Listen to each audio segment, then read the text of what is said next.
My name is Riley. I went on the Pawley's Island, South Carolina missions trip. So we went on this missions trip to run a VBS for underprivileged families and kids who lived in the community and went to the church summer camp. We also built community garden boxes and we did community work projects. I think I definitely grew in my faith. I learned to be more open about sharing God, and I think being less nervous when I do it. And it just also showed me that you can trust in God and He's going to say the right things through you, and you don't have to be nervous about what you're going to say. First things first, building the garden boxes was really hard. I was the leader for them for the first day, and man, it was like a big jumble and it was crazy. And because, I didn't even know how to learn. I'd used the drill like once before we went on this trip, so I learned how to use a drill and how to use a chop saw and how to mop and clean and do all these things throughout the trip that I did not know how to do before.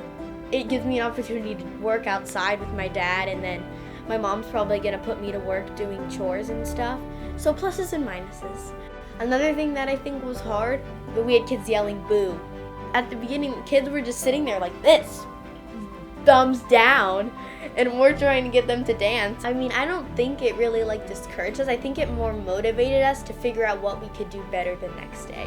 On the second day of the VBS, we had this thing at night called Team Time, where we all gather around and share what we could work on and what we needed to do better the next day and what we thought we did great. Yeah, I think we were all trying to have that same kind of energy we had in going into the first day and still trying to be hyped up and excited for the kids. We finally got the kids to dance on the last day.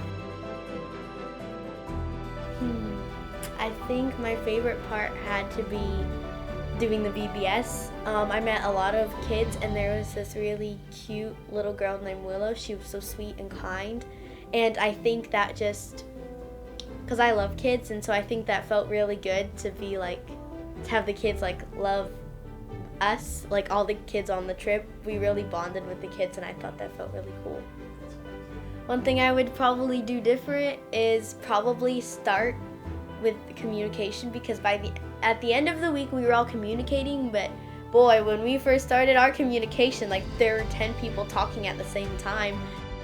If someone wants to go on this trip, to know that God's got you, and if you end up being nervous about going on a trip, and knowing that God's going to guide you throughout it, and knowing that even if you're nervous, you can be ready to do it because He's got a plan and He's always going to follow through with it.